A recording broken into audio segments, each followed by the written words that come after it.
This is your news source evening bulletin for today, Tuesday, the 24th day of February in the year 2026. I'm Gordon Mosley reporting, and here is what we're tracking tonight.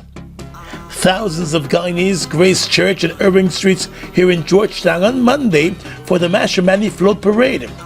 From the crack of dawn, families and friends were out in their numbers, setting up for the celebrations. As the costume bands started to move from the starting point, it was celebration with good music, dancing, and great vibes.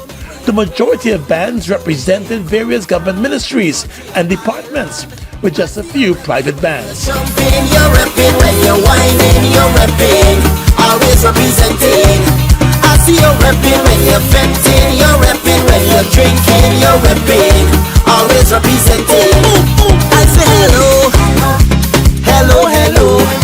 Look at people, beautiful people. Come let we play, come let we play a mass. Play together, yes that is the art. No matter where we roam. As the bands made their way along the route, several government ministers and heads of department kept up the pace. For many of them, it was truly a celebration after hard work. The 56th anniversary of our republic, right? We got to work together, right, to make Guyana a better place for all of us. So let us enjoy the day. We've come a far way together, one people, one nation, one destiny, and we got a far way to go, but together, one Guyana. Happy Mash everyone, happy Republic Day, 56 years Guyana. We are together, we're stronger, we're united, and the vibe out here is terrific. We're here, Ministry of Human Services and Social Security. The team has been working really hard. They're going for the first this year, so I'm really wishing them the very best. It's really wonderful to be part of something that is. There were a number of judging points along the route. With thousands of onlookers packed in the street, some bands took a long time before they made it through the crowd, but the celebration involved the revelers too. No matter where we go, there is no place like home, sweet home. No matter where we. The float and costume parade also saw a number of local singers leading some of the bands as they competed for the Road March title. But you gotta realize you must go back home, come home, come home. Tell me where you are, show me where you go, show me where you come from, country or island. Tell me where you are, show me where you go, show me where you come from, country or island. The Culture Ministry has already hailed the event a success, noting that it was incident-free and the cleanup after was done quickly. This weekend, the Mashramani celebrations moved to the mining town of Linden, where it all began, and to the town of New Amsterdam, with Buxton celebration planned for the next weekend. More news coming up in just a moment. It all starts with one. Maybe it's one look, you know the one, or one touch, even one word.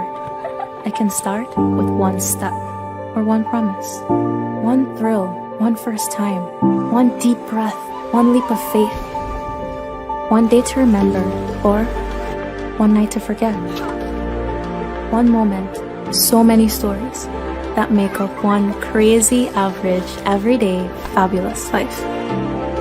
We get one life, just one. Make your move. It all starts with one. Dead the horse with Bowser. This is your time. Yeah, but we didn't get all we needed last Christmas, and now we can. Republic Bank Cash Bonanza. Let's renovate our home and purchase appliances. And plan a trip with the kids. Or buy a new car. Republic Bank Cash Bonanza. Same day approvals. Apply in person or safely online. Plus a chance to win lots of prizes. This is your time to get what you need. Republic Bank Cash Bonanza.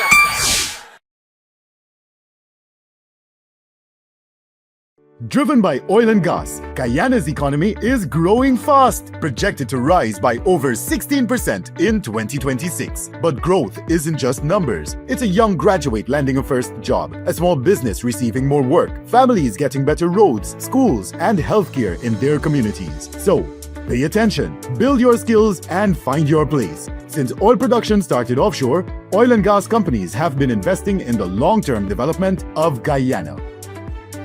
For more updates, visit www.oilnow.gy. Celebrate with us at Courts. We have what you need at the biggest season sale. Save with great deals and huge savings on select items store-wide. Get unbeatable values on TVs, new arrivals in furniture. Save on select bedroom sets, large appliances, free gifts, and much more. Shop now, pay later. Get huge savings this season. Only at Courts. Bringing value home. Offers end February 28, 2026. Conditions apply.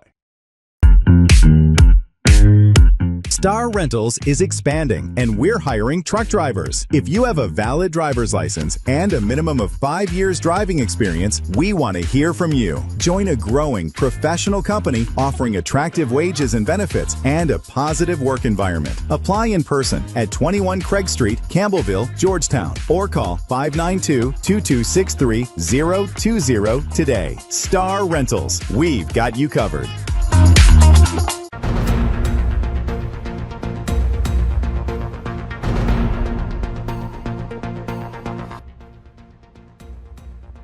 Acting Chief Justice Navendra Singh today ruled that while a section of the Fugitive Offenders Act is inconsistent with the Constitution of Guyana, other sections of the same act challenged by Guyanese businessmen Nazar and Azruddin Mohammed are not unconstitutional. The Mohammeds have been indicted in the U.S. over allegations of mail and wire fraud and are now facing an extradition hearing in the magistrate's court. Justice Singh, in his High Court ruling, declared that Section 8.3bb of the Fugitive Offenders Act is inconsistent, explaining that it commands the courts and the executive to read and construe a treaty as containing a provision which it does not contain. The acting Chief Justice said while the Parliament enjoys wide latitude in regulating extradition and may amend the extradition laws or statutes as it sees fit, that latitude does not extend to directing courts on legal interpretation. However, Justice Singh also found that the other sections of the Fugitive Offenders Act challenged by the Mohammeds are not inconsistent with the Constitution and are therefore of full effect.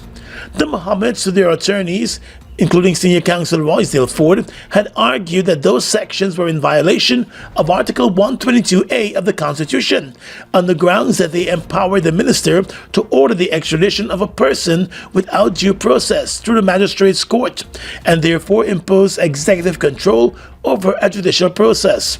According to Ford, the sections violate the separation of powers doctrine.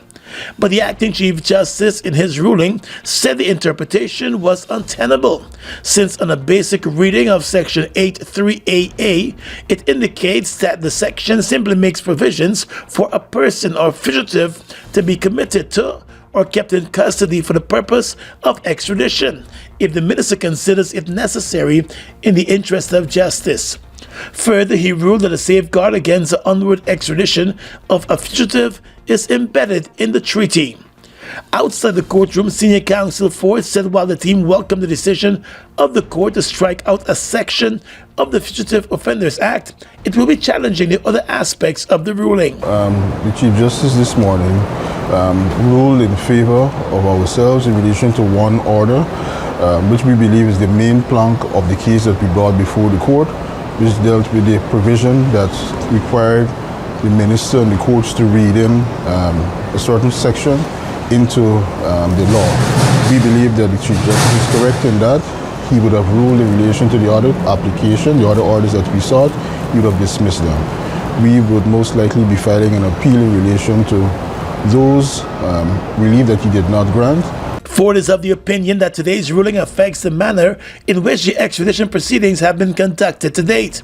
He noted that a legal team would be studying the ruling to determine its next move.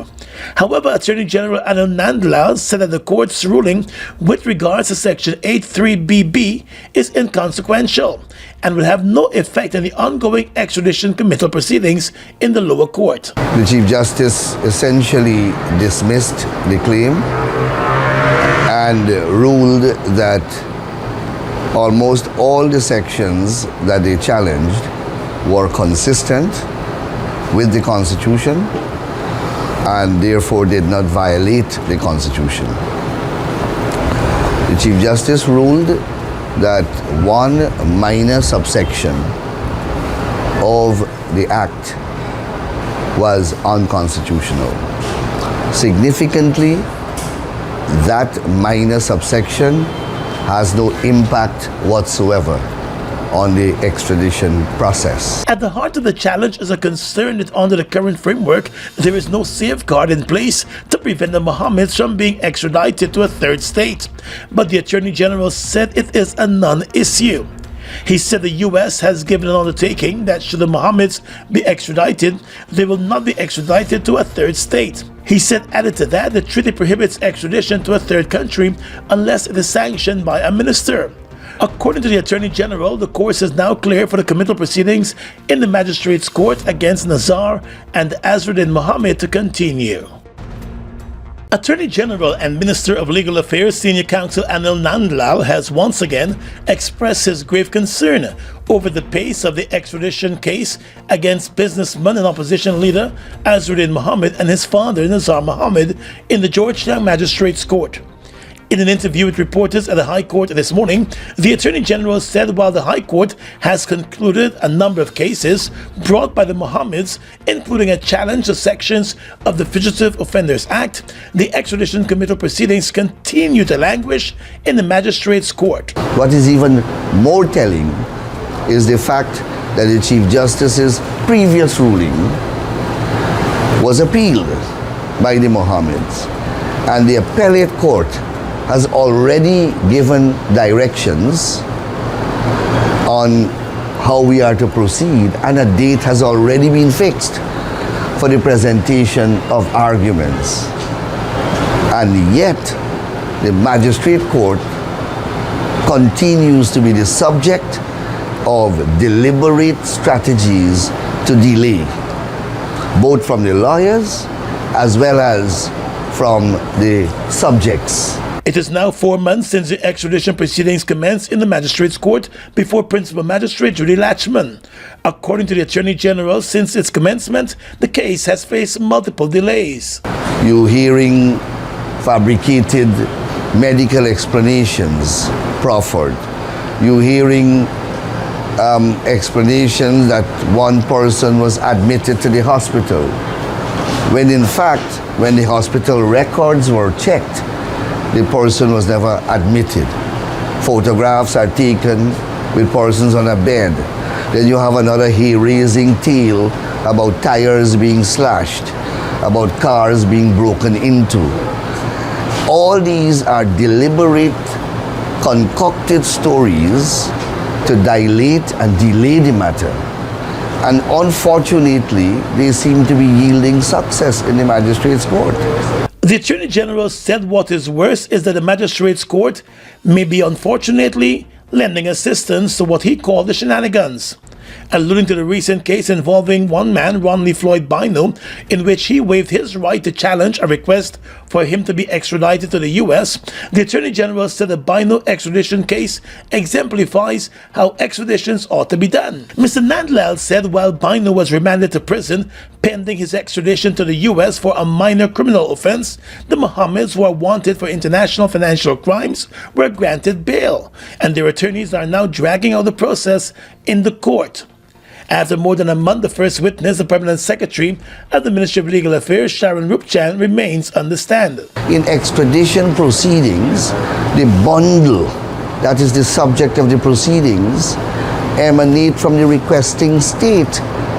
No Permanent Secretary in Guyana has knowledge or ought to have knowledge of that bundle. It was not prepared in Guyana. It consists of the charge, the indictment, and the evidence, all of which took place in the United States. And here it is, you have a deliberate attempt being employed to ask the witness one set of questions that the witness cannot answer. And that is going on ad nauseum. The committal proceedings in the Georgetown Magistrates Court has been adjourned to the 26th of February, when the prosecution and the defense teams are expected to make submissions on whether the case ought to be heard via paper committal or preliminary inquiry to allow for cross-examination. Dead the horse with Bowser. This is your time. Yeah, but we didn't get all we needed last Christmas, and now we can. Republic Bank Cash Bonanza. Let's renovate our home and purchase appliances. And plan a trip with the kids. Or buy a new car. Republic Bank Cash Bonanza. Same day approvals. Apply in person or safely online. Plus a chance to win lots of prizes. This is your time to get what you need. Republic Bank Cash Bonanza.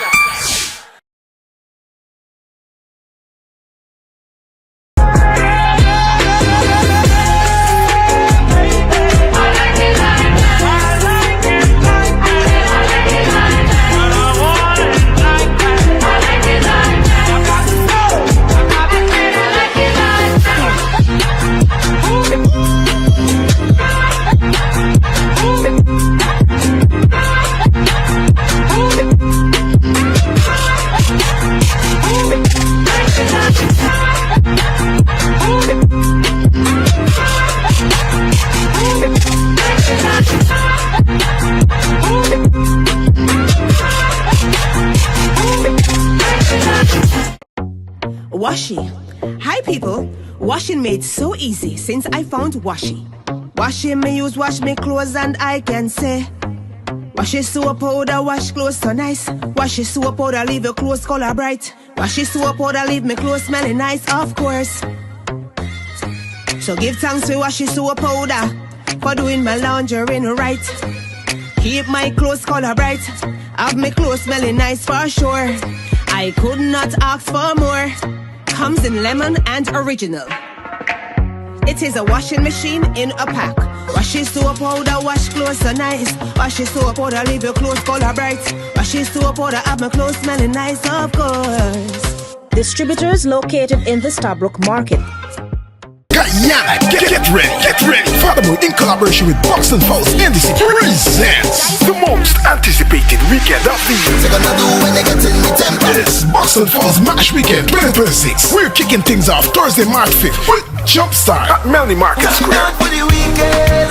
Then Friday, March 6th, we're taking it to the streets for Fete on the Line on the Box Online top. But wait, are you ready for the big one? Saturday, March 7th, it's Wet and Dirty Juve at the Boxing Ground. Listen close. Just by passing through the gate with your ticket, you can win a brand new car. Yes, you heard right. A brand new ride is up for grabs. Yeah, we started by the truck, And on Sunday, March 8th, we're closing the streets for Box and Falls and Mash and Road Jam. Join the road trip from Falls all the way to Box Online top. It's pure vibes, pure energy, pure Mashramani. For more info, call Father Moe at 669-6626 or 624-0077. Box and Falls Mash Weekend 2026. You don't want to miss it. Tell them now we're ready for the ride.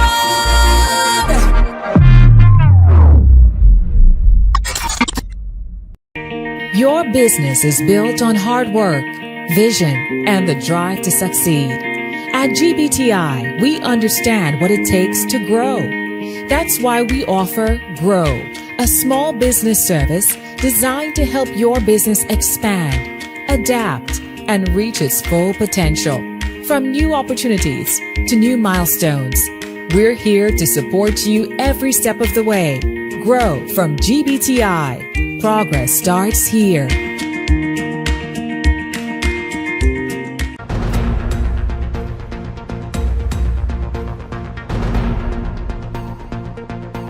The U.S. Department of State's Bureau of International Narcotics and Law Enforcement Affairs and the Drug Enforcement Administration hosted forensic laboratory professionals from the Guyana Forensic Science Laboratory at the DEA's Southeast Laboratory in Miami at a specialized training exchange over the last week to strengthen U.S.-Guyana cooperation on synthetic drug detection and reporting through DEA's Global Uniform Analysis and Reporting of Drug-Related Substances program. In a statement, the U.S. Embassy here said the U.S. remains committed to collaborating with Guyana and Caribbean nations to combat the evolving threat of synthetic drugs. The embassy also said the training represents a significant step forward in developing the regional forensic capabilities that are necessary to detect and interdict fentanyl and other synthetic narcotics that are killing Americans and threatening the hemisphere. The embassy noted the collaboration directly supports the department's implementation of the Executive Order 14367, which designates fentanyl as a weapon of mass destruction. The initiative addresses a critical capability gap by rapidly strengthening regional synthetic narcotic and fentanyl detection, safe handling, evidence preservation, and reporting in Guyana and across the region. The Guyana Forensic Laboratory's participation in the technical exchange was funded by Law Enforcement Affairs under the Caribbean Basin Security Initiative, a U.S. security cooperation program with Guyana and 12 other Caribbean countries to degrade and dismantle transnational criminal organizations, curb illegal narcotics, and deepen regional security cooperation. The Guyana Forensic Science Laboratory joined forensic lab directors, chemists, and quality assurance managers from St. Lucia, Jamaica, and other countries in the region. International oil giant ExxonMobil will be pumping $100 million to boost training opportunities in science, technology, engineering, and mathematics here in Guyana. The announcement was made by the company's chief executive officer, Darren Woods, during an engagement at State House on Monday night. In his remarks, Mr. Woods noted that Guyana's oil and gas development offshore must create opportunities for progress onshore. He said ExxonMobil is committed to working with the government to transform the economy and bring prosperity to the people by investing in education. That's why today I'm extremely pleased to announce the ExxonMobil Guyana STEM Initiative, a $100 million US dollar investment over the next decade to reinvent and strengthen education in science, technology, and math all across Guyana. STEM is the foundation for every modern society. These disciplines will help to power Guyana's success in the 21st century. Mr. Woods said later this year, ExxonMobil will also launch a comprehensive teacher training program in math and science education in collaboration with the Ministry of Education and the University of Guyana. Additionally, we'll establish a nationwide network of student STEM centers, with the first starting in Georgetown at the University of Guyana, somewhere around 2028, 2029. These centers will provide hands-on STEM learning for teens and young adults across the country and will mirror a successful model that President Ali visited in the States last year. President Irfan Ali welcomed the investment by ExxonMobil, saying that it is critical that Guyanese are equipped with the necessary skills and knowledge to take the country forward and to ensure the capability and capacity. The president said the training agenda is deliberately linked to the pathway that the country is taking in advancing the country forward, saying it is a pathway of innovation, education, and entrepreneurship. This education agenda and this center that will be completed in 2028, I don't think there's much room to maneuver beyond 2028. Work would start a long time before that. And why did we choose the University of Guyana, Compound, to do this? Because we want to elevate what STEM education is even for the younger children, so that they can be in a campus setting from a very young age. President Ali said the investment marks a demonstration of the strength of the partnership between ExxonMobil and the Guyana government.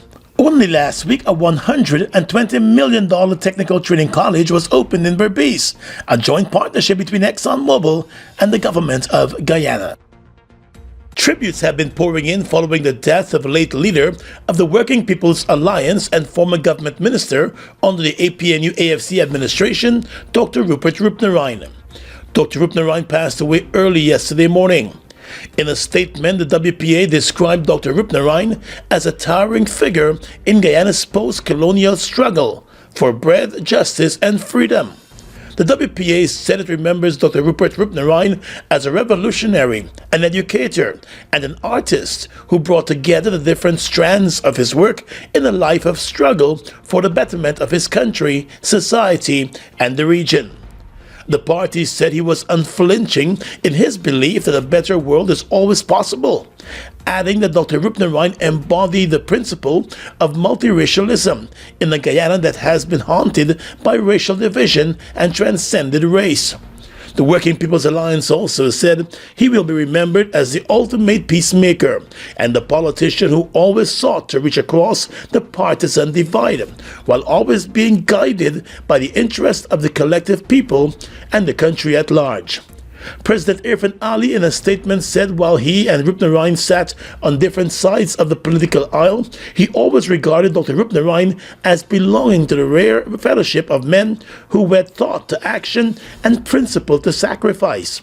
The president said when the air itself seemed heavy with fear, Rupnaraine stood upright and faced persecution, not with bitterness, but with resolve, and played a role in rekindling the spirit of resistance in Guyana. In its statement, the People's National Congress Reform said Dr. Rupnaraine's passing marks the loss of a son of the soil, a patriot, intellectual, and committed servant of the people, whose contribution to Guyana's political development and struggle for justice will not be forgotten. The PNC said throughout his life he stood firmly for principles of fairness, human dignity, and national unity, noting that his voice and vision helped to shape critical moments in Guyana's history, and his dedication to the upliftment of all Guyanese earned him respect across political lines. Dr. Rupnaraine was 83 years old. Get ready to soak, paint, and party. It's the one you've been waiting for. As Father Moe and Determined Family Enterprise presents the Buxton Fowls Mash Annual Wet and Nutty Juve. It's back! Saturday, March 7th, we're taking over the Buxton ground for the ultimate Juve experience. No weapons, no bottles, just pure vibes. And listen to this, every ticket gives you a chance to win a brand new Toyota Axio. Drive away in style for just being part of the madness. Plus many other fantastic prizes too. Lock in your spot now. Super Early Bird, only $2,500. Early Bird, $3,000. And at the gate, $4,000. Wet and Nutty Juve. Be there to win it, wear it, and get nutty. March 7th at Buxton Ground. This event is powered by Ministry of Culture, Youth and Sport, Ministry of Tourism, Star Party Rental, ENET, 94.1, Boom FM, Lucozade, Heineken, Hennessy, Tropical Rhythm, Rush Energy Drink, Magnum Tonic Wine, Pro Graphics, Fireside Sweets and Fireside Grill and Chill, RTC number 4, iCool and Jacobs, Jewelry and Pawn Shop, the Buxton Fowls Mash, Annual Wet and Nutty Juve, March 7th. Don't miss it. Please drink responsibly. Your business is built on hard work, vision, and the drive to succeed. At GBTI, we understand what it takes to grow. That's why we offer Grow, a small business service designed to help your business expand, adapt, and reach its full potential. From new opportunities to new milestones, we're here to support you every step of the way. Grow from GBTI. Progress starts here. Fruitopia, Fruitopia, it's the drink that's hype. The citrus punch, fruit punch tastes nice. Guava, pineapple, that give me a vibe. We no want nothing less compared to the rest. Fruitopia the best. Quench any thirst when it comes to the test. Perfect thing for my lunch. Flavors pack a punch. Fruitopia, Fruitopia, it's the drink that's hype. The citrus punch, fruit punch tastes nice. Fruitopia, the drink that rocks your lunchtime. Guyana's economy is rapidly transforming, and we're all part of it. Guyoil is at the forefront of this development by providing reliable and efficient energy and supporting community development from the very core. 100% of Guyoil's profit goes back to building schools, roads, and other important infrastructure that connects our cities and towns, providing fuel to domestic, marine, industrial, and aerial transportation. Guyoil has now repositioned itself as market leader in the petroleum industry, building a better future for all of us.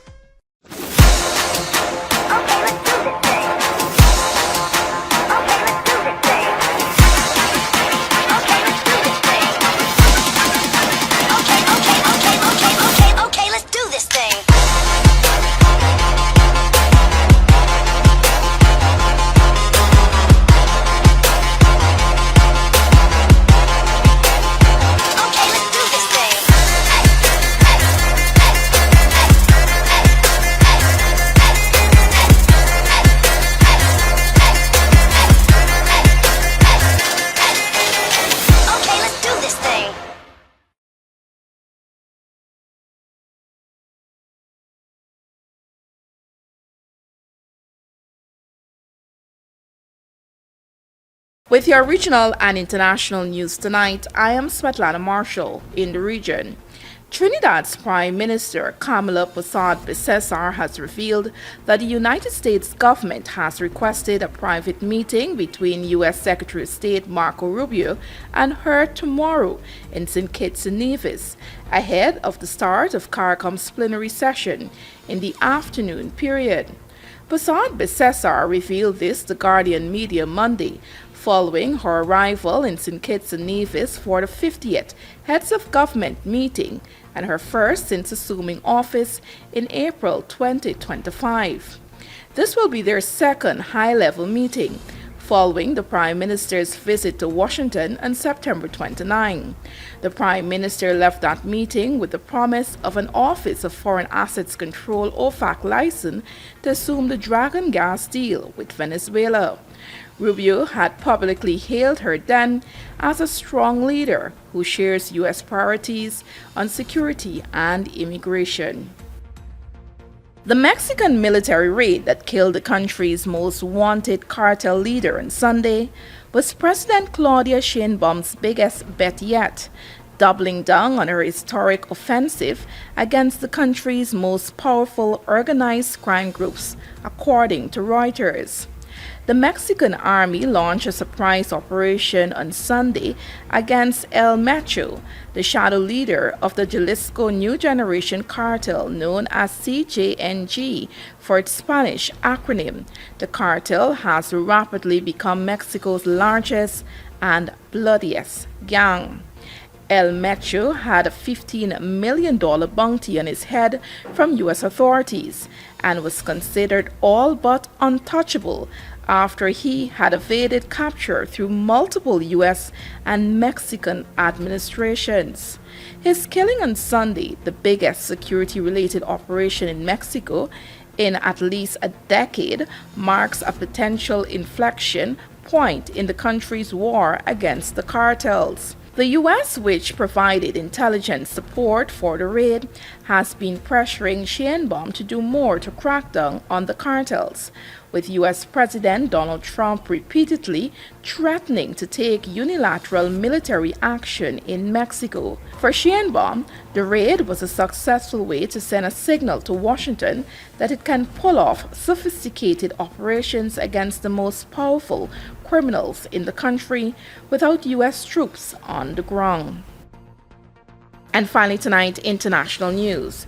Iran is close to a deal with China to purchase anti-ship cruise missiles, according to 6 people with knowledge of the negotiations, just as the United States deploys a vast naval force near the Iranian coast ahead of possible strikes on the Islamic Republic, according to Reuters. The deal for the Chinese-made CM-302 missiles is near completion, though no delivery date has been agreed, the people said. The supersonic missiles have a range of about 290 kilometers and are designed to evade shipborne defenses by flying low and fast.